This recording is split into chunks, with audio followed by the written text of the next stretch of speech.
There's never a shortage of dumb people doing really stupid things. Welcome to another edition of Idiotology with Lynch and Taco. 1011 WJRR. Bunch of freaking idiots. All right, this hour is brought to you by our Rock the Bank $1,000 cash giveaways. They'll be picking back up 9:05 this morning with us, then going off hourly through 9:05 this evening. You get the keywords and you enter them at our website, WJRR.com.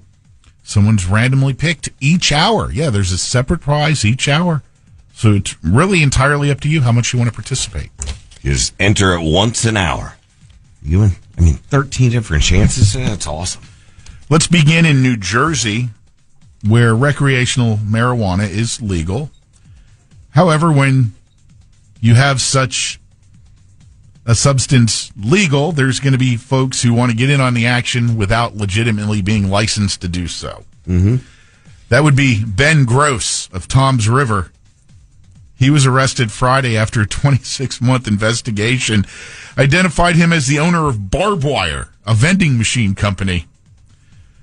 Ben was placing illegal marijuana vending machines all around the state and making to the tune of $20,000 per day by selling marijuana-related items. Anybody could go up to a vending machine. Right. So, yeah, he was going to hit somebody who owns a bodega. Hey, man, you want to earn a little extra? I'll put this machine in here selling weed. Uh-huh. And, I'll give you a cut each week. So he had plenty of takers on that, and the scheme was going, like I said, it was a 26-month investigation. I bet this guy was schlepping, regular vending items for years, stocking sodas and chips and whatever, and he was like, I'm so tired of loading Pringles, and I don't know if I've ever seen Pringles in vending machine, but all these Lay's potato chips and no profit margin and expiration dates, and I'm just losing my ass. Potato chips, first three letters of potato. Pot, I'm selling weed. Weed, edibles, hash. He had it all, man. It was one-stop vending machine shopping for all of your weed-related needs in Jersey. I'm sure a lot of you remember as a kid sneaking up and trying to use the cigarette machine when you were 13, 14, whatever it was, under the smoking age of 18. You crawl along. Mine was at two different places. One was the Dunkin' Donuts. Dunkin' Donuts had a cig machine? Oh, yeah. Okay. Think about it. Coffee, donut, and smoke. But, Dunkin' Donuts had a cig machine that we'd go and you could creep underneath the counter so you're not, you know what I'm saying? Here's the counter level. They can't see and you just slowly, Pat, watch my hand. I just raise my finger up and drop in the 4 quarters or whatever it was, and then pull the machine and get the hauling balls. Where's the other one? The bowling alley? Bowling alley. Was it the bowling alley? Yep. Okay. They had one at my work, actually, at Charlie's Lobster House, and somebody broke in, and that's what they hit. Smart as could be. Think about it. Cig machine. It's loaded with money and cigs. Yeah. All right, headline of the week, contender number 1. Starting off strong, Pat. Good way to start the week, and ready, go. Millionaire hunter trampled to death by 5 elephants while hunting in Africa. 2 weeks, 2 elephants, This bro. would be a vineyard tycoon millionaire out big game hunting. Died in Central Africa after 5 female elephants and a calf trampled him. Now, even the calf got in on it. Now, I want to be fair here. I know when you hear big game hunting, that has quite a negative connotation and taboo to a lot of folks. This guy, Ernie Dazio, is a 75-year-old vineyard owner from California.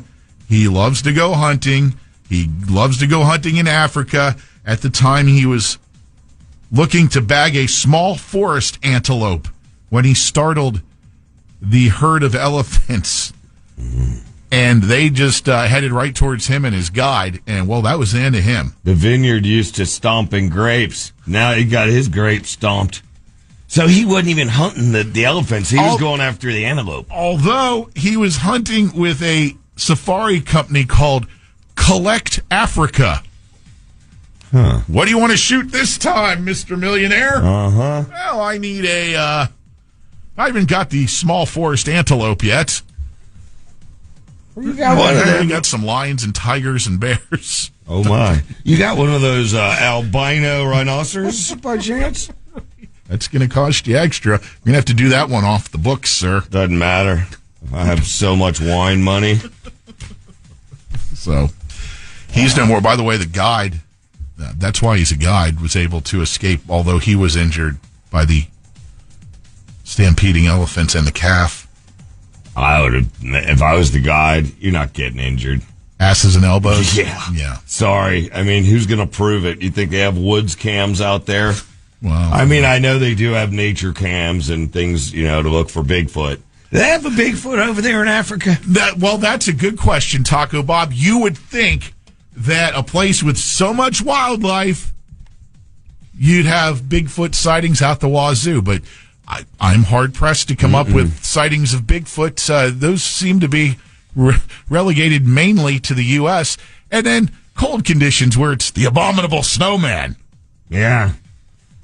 I had, speaking of nature and wildlife, I had that Sunday yesterday when you don't want to watch anything really. You just want a no-brainer show when you first get up, so I turned on Netscapes or whatever it is, where they're out in the ocean. One of those shows where it's like, I forget what it was called, but it was a whole pack of stingrays and orcas chasing them down. It was good Sunday morning material. Went to church, prayed to God, and then these things were praying to God that the orcas didn't get them. We're going to talk more in a little while about the White House Correspondents Dinner deal that happened on Saturday night, and a parent's tragedy was averted. We'll get into that in a bit, but one of the side stories emerging from that, and I have the video footage of this, in the midst of the chaos, right? Oh, yeah, if you saw it, it was just, man. In the midst of the chaos and them trying to apprehend the suspect, ushering everybody out, getting people safe and sound. Well, people do odd things, like the dude who continued to just sit there and casually eat his dinner salad. That was one. But the one that's really getting people's attention is the woman in the fur coat who saw this as an opportunity to grab the full unopened bottles of wine off the tables in the ballroom where the correspondence dinner was getting underway. She wasn't like one of the... she's in a fur coat. Fur coat, grabbing full bottles of... You can see it on our Facebook page. Lady. Dude. You've got this chaos going on. Shots fired. I know. I'm grabbing the Pinot. I don't know what to say about that, man. Come on. JRR is on Instagram. Follow us at 1011 WJRR. Sponsored by Anajar and Levine Accident Attorneys. Call 1-800-747-FREE. That's 1-800-747-3733. All right, I can guarantee you there's some people this morning getting ready to leave and go to work, and you walk out, if you're a homeowner, into the garage, get in your car, and you hit up on the garage door, and you hear a pop or a snap or something, or nothing happens. Worse, your garage door is malfunctioning.